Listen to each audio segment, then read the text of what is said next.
Halo, kita belajar online hari ini terkait dengan isu sampah, dinamika masyarakat dan regulasinya. Saya tidak akan mengomentari kaitan dengan dinamika di pemerintahan dan isu terkait dengan demonstrasi masyarakat, tapi hari ini kita mau belajar terkait dengan sejauh mana regulasi dan kemudian kita juga mau melihat seperti apa sih pengelolaan yang baik dari sebuah TPA tersebut. Baik, kita belajar dulu dari latar belakangnya. Yang pertama adalah paradigma pengelolaan sampah harus holistik, bukan hanya mengedepankan kepentingan ekonomi, tapi harus diseimbangkan dengan kepentingan publik. Yang kedua, sampah akan mengakibatkan persoalan jangka panjang. Apabila tidak dikelola dengan baik, perlu ada gerakan secara universal melibatkan semua elemen masyarakat. Bukan hanya pemerintah tanggung jawab sampah ini, tapi juga tanggung jawab masyarakat, karena juga masyarakat memproduksi sampah itu sendiri.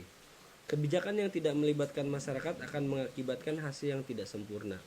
Betul, jika pemerintah terbiasa melakukan sesuatu dengan top down, maka hasil pembangunan tidak akan berdampak terhadap kesejahteraan rakyat, karena cara berpikirnya adalah cara berpikir pemerintah. Tapi kalau bottom up, di mana kebutuhan masyarakat kita lihat, maka akan muncul sebuah kerjasama yang apik antara pemerintah daerah dan masyarakat, sehingga hasil pembangunan juga sesuai dengan kebutuhan masyarakat. Hindari mengorbankan sebagian rakyat demi fiskal daerah, karena sejatinya bahwa pembangunan, bahwa fiskal daerah itu sesungguhnya untuk masyarakat, tapi pembangunan mendapatkan fiskal lalu kemudian mengorbankan masyarakat, itu adalah sesuatu yang menurut saya naif. Harus kita cari solusinya agar kemudian cara mendapatkan fiskal tidak harus mengorbankan kesejahteraan masyarakat. Sekali lagi, kepentingan publik adalah kepentingan tertinggi yang harus dipikirkan oleh pemerintah. Pimpinan daerah harus terlibat aktif, jangan cenderung diam. Mereka digaji dari pajak rakyat. Jika diam, lalu buat apa mereka ada? Sekali lagi, kita sebagai masyarakat tidak lagi melihat siapa memilih siapa, tapi ketika kita sudah menjadi bagian daripada masyarakat, atau seseorang sudah dilantik menjadi seorang bupati, wakil bupati, maka mereka harus muncul di publik dan bertanggung jawab kepada publik, karena gaji mereka sekali lagi dibayar oleh pajak rakyat. Kita sebagai masyarakat setiap tahun memberikan pajak kepada pemerintah. Ketika kita memberikan pajak ini, maka biaya pajak itu harus diberikan pertanggungjawaban dengan kinerja pemerintah yang maksimal. Yang terakhir di latar belakang ini adalah kerjasama antar daerah apakah bisa dibatalkan. Bila tidak sesuai dengan ketertiban umum, nanti kita kaji aturan-aturannya. Baik, pertama ini dulu konsep bahaya yang ditimbulkan jika TPA tidak dikelola dengan baik. Yang pertama adalah dampak lingkungan, yang kedua dampak terhadap kesehatan masyarakat, dan resiko bencana. Seperti apa bentuk dampak-dampak itu? Mari kita lihat sebagai berikut. Dampak terhadap lingkungan, pertama adalah pencemaran air, terutama dari lindi. Lindi itu adalah cairan dari sampah yang tidak dikelola, dapat mencemari air tanah dan sumber air minum, membahayakan kesehatan manusia dan ekosistem. Jadi cukup hati-hati, jangan sampai karena terlalu banyak sampah lalu kemudian tanah yang berada di sekitar TPA lalu tercemari.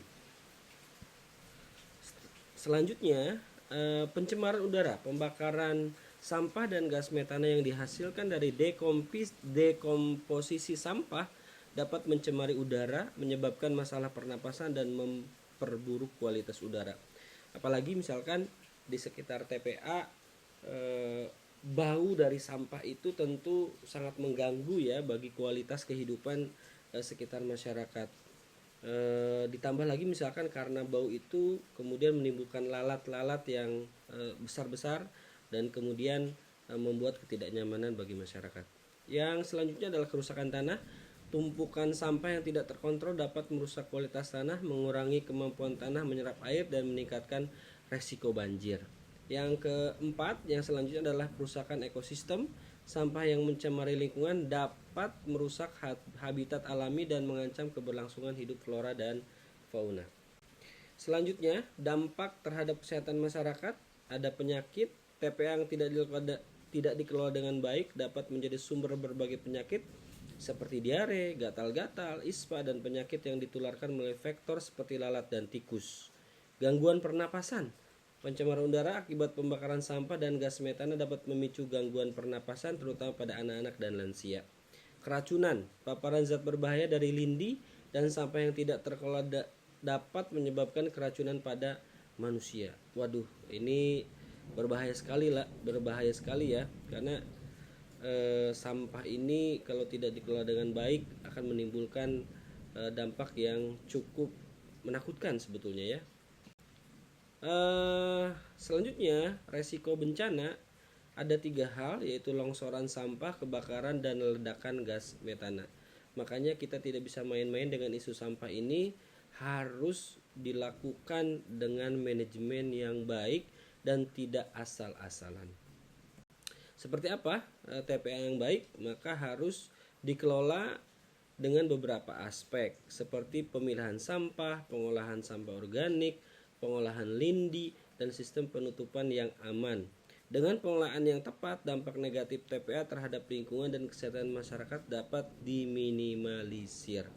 Jadi sebelum adanya berbagai kiriman sampah, alangkah baiknya TPA-nya kita kelola dengan baik dulu dengan sistem yang tentunya sudah siap terlebih dahulu. Nah, setelah kita tahu dampak seperti apa dari TPA yang tidak dikelola dengan baik, kita lanjut pembahasannya kepada pembahasan terkait dengan regulasi sampah. Nah, regulasi ini terdiri dari regulasi tingkat pusat, provinsi, dan kabupaten kota. Kita bisa membaca regulasi tentang sampah ini dari Undang-Undang 18 tahun 2008 tentang sampah, Perpres 97 2017 tentang Jakstranas dan pengurangan sampah, PP 28 2018 tentang kerjasama daerah, kemudian Permendagri nomor 22 tahun 2020 tentang tata cara kerjasama daerah dengan daerah lain. Nah, di Provinsi Banten kita juga memiliki peraturan daerah yang sudah diterbitkan terkait dengan sampah, yaitu Perda nomor 8 tahun 2011 tentang pengelolaan sampah, kemudian Pergub nomor 23 tahun 2022 tentang Jakstrada. Apa yang dimaksud Jakstrada nanti kita bahas dalam penjelasan berikutnya. Kemudian di kabupaten kota, terutama kota Kabupaten Pandeglang, ada Perda nomor 4 tahun 2016 tentang pengelolaan sampah dan Pergub 22 2019 tentang Jakstrada dan pengelolaan sampah. Nah, teman-teman, regulasi pemerintah pusat terutama di UU 18 tahun 2008 ini berfokus kepada pembagian kewenangan antara pusat, daerah provinsi, dan daerah kabupaten kota. Nah, kalau kita lihat dari pasal-pasal ini ada tugas pemerintah ya. Tugas pemerintah itu tentu pemerintah pusat, pemerintah daerah provinsi, dan pemerintah kabupaten kota. Bahwa tugas pemerintah dan pemerintah daerah sebagaimana dimaksud dalam pasal 5 terdiri atas A. Menumbuh, kembangkan, dan meningkatkan kesadaran masyarakat dalam pengelolaan sampah. B. Melakukan penelitian, pengembangan teknologi pengurangan dan penanganan sampah. C. Memfasilitasi, mengembangkan, dan melaksanakan upaya pengurangan, penanganan, dan pemanfaatan sampah.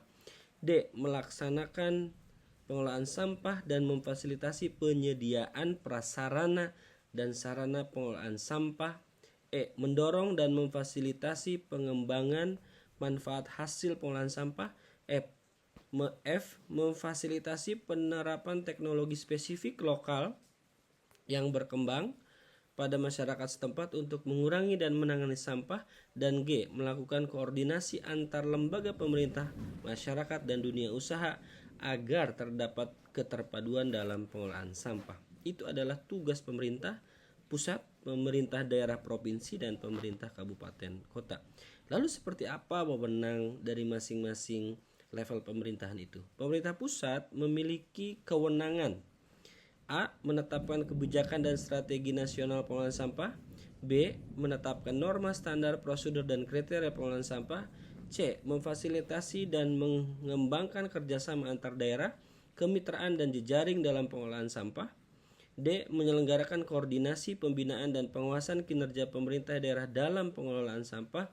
Dan E. Menetapkan kebijakan penyelesaian perselisihan antar daerah dalam pengelolaan sampah. Lalu, pemerintah provinsi memiliki wewenang apa? A. Menetapkan kebijakan dan strategi dalam pengelolaan sampah sesuai dengan kebijakan pemerintah. B. Memfasilitasi kerjasama antar daerah dalam satu provinsi, kemitraan dan jejaring dalam pengelolaan sampah. C. Menyelenggarakan koordinasi pembinaan dan pengawasan kinerja kabupaten kota dalam pengelolaan sampah. Dan D. Memfasilitasi penyelesaian perselisihan pengelolaan sampah antar kabupaten, antar kota dalam satu provinsi. Lalu, wewenang kabupaten kota seperti apa? A. Menetapkan kebijakan dan strategi pengelolaan sampah berdasarkan kebijakan nasional dan provinsi. B. Menyelenggarakan pengelolaan sampah skala kabupaten kota sesuai dengan norma, standar, prosedur, dan kriteria yang ditetapkan oleh pemerintah. C. Melakukan pembinaan dan pengawasan kinerja pengelolaan sampah yang dilaksanakan oleh pihak lain. D. Menetapkan lokasi tempat penampungan sementara, tempat pengolahan sampah terpadu, dan atau tempat pemrosesan akhir sampah. E. Melakukan pemantauan dan evaluasi secara berkala setiap 6 bulan selama 20 tahun terhadap tempat pemrosesan akhir sampah dengan sistem pembuangan terbuka yang telah ditutup. Dan F. Menyusun dan menyelenggarakan sistem tanggap darurat pengolahan sampah sesuai dengan kewenangannya. Itulah tugas dari pemerintah pusat, pemerintah daerah, dan pemerintah kabupaten, kota, dan wewenangnya. Jadi sudah terbagi ke dalam 3 tingkatan. Setiap tingkatan pemerintahan memiliki tugas dan tanggung jawab masing-masing. Lalu dalam Perpres 97 tahun 2017 tentang kebijakan dan strategi nasional pengolahan sampah rumah tangga dan sampah sejenis rumah tangga seperti apa? Nah, tadi kita bahas apa yang dimaksud dengan Jakstranas. Nah, dalam pasal 1 dalam Perpres ini dijelaskan bahwa yang dimaksud dengan Jakstranas adalah kebijakan dan strategi nasional pengolahan sampah rumah tangga dan sampah sejenis rumah tangga yang selanjutnya disebut Jakstranas adalah arah kebijakan dan strategi dalam pengurangan dan penanganan sampah rumah tangga dan sampah sejenis sampah rumah tangga tingkat nasional yang terpadu dan berkelanjutan. Nah, di pasal 2 sudah ditetapkan bahwa fokus kebijakan dari Perpres ini adalah pengurangan sampah. Oke, dan kemudian pengurangan sampah dalam sampah rumah tangga dan sampah sejenis rumah tangga itu kemudian dimaksudkan sejak tahun 2017 sampai dengan 2025 terdapat target-target tertentu, dan pada tahun 2025 pengurangan sampah ditargetkan kepada daerah adalah sebesar 70%. Pasal 11 ayat 4 ditambahkan ada catatan penting di sini bahwa gubernur bertanggung jawab dalam pengadaan tanah, sarana, prasarana pengolahan sampah rumah tangga dan sampah sejenis sampah rumah tangga, dan tidak sesuai atau harus sesuai dengan peraturan perundang-undangan. Artinya gubernur memiliki tekanan tersendiri dalam kebijakan persampahan di tingkat daerah karena dia langsung disebutkan bertanggung jawab untuk pengadaan tanah. Tempatnya harus di mana, dia harus memikirkan prasarananya seperti apa, pengolahan seperti apa. Sudah disebutkan melalui Perpres ini, gubernur bertanggung jawab.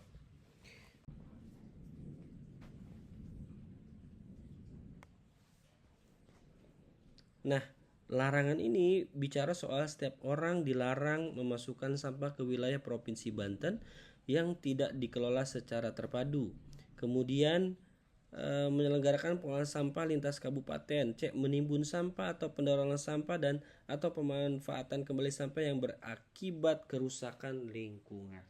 Jadi dalam Perda ini sudah jelas bahwa penyelenggaraan pengolahan sampah yang menyebabkan atau berakibat terhadap kerusakan lingkungan dilarang keras. Ya, artinya ini sebagai catatan penting bahwa ini adalah peraturan daerah yang harusnya ditaati bersama.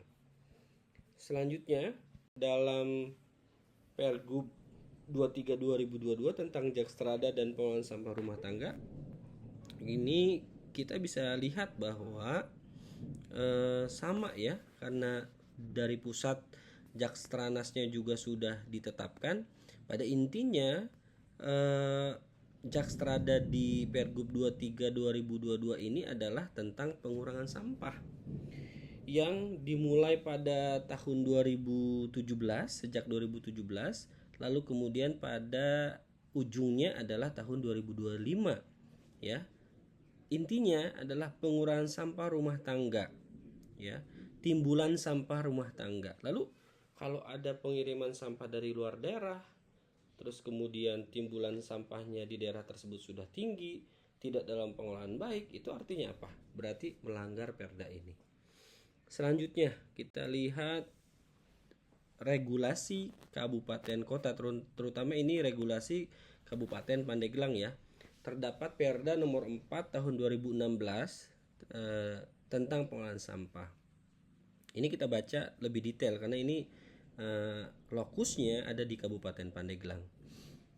Pada pasal 8 bicara tentang hak ya. Pada ayat 1, dalam pengolahan sampah setiap orang berhak mendapatkan pelayanan dalam pengolahan sampah secara baik dan berwawasan lingkungan. B. Berpartisipasi dalam proses pengambilan keputusan. Ya. Pengelolaan dan pengawasan di bidang pengelolaan sampah. C. Memperoleh informasi yang benar dan akurat mengenai penyelenggaraan pengelolaan sampah. D. Mendapatkan perlindungan dan kompensasi karena dampak negatif dari TPA. E. Memperoleh pembinaan agar dapat melaksanakan pengolahan sampah secara baik dan berwawasan lingkungan berupa pendidikan lingkungan serta sosialisasi. F. Memanfaatkan dan mengolah sampah untuk kegiatan ekonomi. G. Melaksanakan pengawasan terhadap pengolahan sampah termasuk melalui proses pengaduan sesuai dengan ketentuan perundang-undangan. Ini sudah jelas, Perda ini mengamanatkan untuk melibatkan masyarakat sejak awal dalam kebijakan persoalan sampah. Tapi dalam isu-isu terkini, kebijakan sampah di Kabupaten Pandeglang itu sifatnya top down. Masyarakat hanya diklaim tapi tidak diajak bicara, tidak diajak diskusi bagaimana merumuskan kebijakan sampah yang terupdate ya. Kemudian kewajiban pada pasal 9 adalah pemerintah daerah wajib A. Menetapkan target pengurangan sampah secara bertahap. Itu sudah. Nih, ini kan target nih, target pengurangan sampah. Bukan membawa sampah, tapi mengurangi sampah di daerahnya agar kemudian bisa lingkungannya bisa menjadi lingkungan yang lebih baik dan terjaga. Kemudian target pengurangan sampah pada pasal 19. Target pengurangan sampahnya adalah sebesar 20%, 30%, dan pada 5 tahun berikutnya sampai dengan tahun 2025 sisanya harus tinggal 5%. Nah, ini saya tidak mengerti dengan peraturan daerah seperti ini kenapa kemudian pemerintah Kabupaten Pandeglang tidak melihat Perda ini, padahal secara klausul Perdanya sudah jelas ya, bahwa pada tahun 2025 ini targetnya mengurangi sampah ya, sisanya sampai 5% di tahun 2025. Apakah mereka tidak mengkaji Perda ini, saya tidak tahu ya. Kemudian Perbub 22 tahun 2019 tentang Jakstrada dan pengurangan sampah ya. Sekali lagi bahwa ini adalah penegasan dari Jakstranas di tingkat nasional dan di tingkat provinsi, dan kemudian diimplementasikan di tingkat kabupaten kota, bahwa intinya kita semua pada tahun 2025 ini harus mengurangi sampah ya, harus mengurangi timbulan sampah. Tapi sejauh pemerintahan Kabupaten Pandeglang berdiri berperiode-periode, apakah mereka sudah melakukan upaya-upaya untuk melaksanakan perintah pusat, melaksanakan arahan pusat terkait dengan pengelolaan sampah dan pengurangan sampah. Nah, oke, itu adalah peraturan tingkat pusat, provinsi, dan kabupaten kota. Lalu kemudian kita tinggal mengkaji seperti apa sih perjanjian daerah ini. Nah, perjanjian daerah itu sebenarnya ada dalam peraturan pemerintah nomor 28 tahun 2018 tentang kerjasama daerah. Nah, apakah bisa dibatalkan? Mari kita kaji terlebih dahulu. Yang pertama adalah di pasal 4 ayat 4 disebutkan di sana bahwa objek dan pelaksanaan KSSD tidak boleh bertentangan dengan kesusilaan, ketertiban umum, kepentingan nasional, dan atau ketentuan perundang-undangan. Kata-kata yang bisa kita bold di sini adalah ketertiban umum. Hari ini di Kabupaten Pandeglang, kebijakan sampah yang top down mengundang reaksi yang beragam dari masyarakat, terutama terhadap pemerintah daerah ya. Banyak sekali protes yang disampaikan oleh masyarakat untuk membatalkan perjanjian ini. Kalau kita lihat dari PP nomor 28 tahun 2018 ini sudah jelas bahwa harus menjaga ketertiban umum. Kalau ketertiban umumnya tidak tercapai, maka kebijakan kerjasama antar daerah mungkin saja bisa dibatalkan atau ditunda. Kemudian tadi mungkin teman-teman bertanya-tanya apa itu yang dimaksud dengan KSSD atau kerjasama antar daerah adalah kerjasama daerah dengan daerah lain. Yang selanjutnya disebut KSSD adalah usaha bersama yang dilakukan oleh daerah dengan daerah lain dalam rangka penyelenggaraan urusan pemerintahan yang menjadi kewenangan daerah untuk kesejahteraan masyarakat dan percepatan pemenuhan pelayanan publik, ya. Kesejahteraan masyarakat dan percepatan pemenuhan pelayanan publik. Nah, ini apakah bagi Pandeglang ini merupakan kesejahteraan atau pemenuhan pelayanan publik? Justru di pemerintah Kabupaten Pandeglang terutama masyarakatnya dirugikan misalkan. Nah, ini juga harus kita kaji bersama ya. Nah, itu adalah inti dari peraturan Menteri Dalam Negeri ya nomor 22 tahun 2020. Lalu seperti apa sih kerjasama daerah itu bisa berakhir? Nah, ini ada beberapa hal. Yang pertama, terdapat kesepakatan para pihak sesuai prosedur yang ditetapkan dalam perjanjian. Tujuan perjanjian sudah tercapai. Terus terdapat perubahan mendasar yang mengakibatkan perjanjian kerjasama tidak dapat dilaksanakan.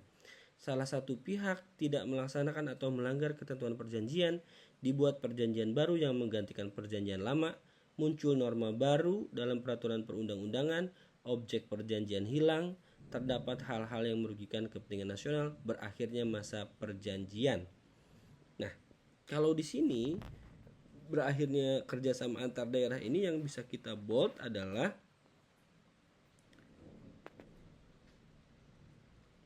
terdapatnya perubahan mendasar yang mengakibatkan perjanjian kerjasama tidak dapat dilaksanakan karena kondisi ketertiban umum di Kabupaten Pandeglang sangat rentan sekali. Terdapat konflik horizontal di masyarakat, terutama protes-protes kepada pemerintah daerah yang bisa menimbulkan kemudian sesuatu yang tidak kita inginkan. Itu artinya pemerintah daerah harus melihat ini. Lalu dalam sisi teori kajian hukum administrasi negara, seorang pejabat publik atau seorang administrator negara atau yang memiliki kewenangan terhadap kebijakan, dia diikat ke dalam 3 asas. Asas yang pertama adalah asas yuridikitas ya, yuridiktas ya, atau asas yang mensyaratkan setiap tindakan pejabat administrasi negara tidak boleh melanggar hukum, harus sesuai dengan rasa keadilan dan kepatutan. Yang kedua, asas legalitas. Asas ini menuntut setiap tindakan pejabat administrasi negara harus ada dasar hukumnya, ada peraturan dasar yang melandasinya. Yang ketiga adalah asas diskresi atau freie ermessen, yaitu kebebasan dari setiap pejabat administrasi untuk mengambil keputusan berdasarkan pendapatnya sendiri tetapi tidak bertentangan dengan legalitas. Nah, teman-teman, kalau melihat asas-asas ini dalam penyelenggaraan kebijakan pemerintah, tentu kita bisa melihat dari penjelasan-penjelasan tadi dari awal, di pertengahan dan sampai ujung ini banyak sekali peraturan daerah yang dugaan dari kajian ini adalah sudah dilanggar oleh pemerintah daerah itu sendiri. Itu artinya berarti dalam penyelenggaraan implementasi kebijakan daerah, pemerintah daerah sendiri sudah melanggar asas-asas ini. Itu artinya masyarakat bisa kemudian mendorong untuk membatalkan perjanjian, membatalkan kebijakan daerah, atau kemudian menunda, ya, supaya kepentingan yang tertingginya adalah kepentingan umum. Lalu kesimpulannya adalah yang pertama, gugatan perbuatan melawan hukum jika pelanggaran Perda menyebabkan kerugian bagi masyarakat. Mereka dapat mengajukan gugatan PMH ke Pengadilan Tata Usaha Negara atau PTUN, ya. Jadi masyarakat sebagai bagian yang dirugikan, apalagi pemerintah daerah melanggar perda yang dibuatnya sendiri, kita bisa mengajukan gugatan terhadap pemerintah daerah di Pengadilan Tata Usaha Negara, ya. Ini bisa jadi sebagai salah satu langkah kita untuk membuktikan bahwa apa yang sudah dibuat oleh pemerintah daerah tapi dilanggarnya sendiri. Kemudian kebijakan sampah sesuai dengan Jakstranas harus berfokus kepada pengurangan sampah, bukan menambah sampah. Ini harus dilakukan secara konsisten dari pemerintah pusat, provinsi, dan kabupaten kota. Bupati Pandeglang sebagai kepala daerah yang memiliki tanggung jawab belum mengeluarkan statement sedikit pun. Nah, dengan persoalan ini, padahal beliau adalah pejabat negara yang digaji oleh pajak rakyat, maka tidak boleh diam. Dia harus muncul ke hadapan publik, berkomentar apa yang akan dilakukan dalam persoalan isu sampah ini. Kemudian pemerintah daerah harus fokus pada penanganan sampah daerahnya sebelum menerima kerjasama dari pihak lain. Lalu perlu ada tempat pembuangan sampah akhir yang harus dicarikan solusinya oleh Pemprov Banten, karena tadi dengan kajian-kajian peraturan-peraturan yang tadi sudah disebutkan, pemerintah Provinsi Banten bertanggung jawab untuk menyediakan lahan dan tempat pengolahan sampahnya. Namun sampah Tangsel juga tidak bisa dibiarkan karena hari ini TPA-nya sudah tidak bisa menampung dan kemudian volume sampahnya sudah terlalu banyak, dan ini tidak bisa dibiarkan. Harus ada kerja-kerja aktif dan langkah-langkah konkret dari pemerintah Provinsi Banten untuk menyelesaikan persoalan sampah ini.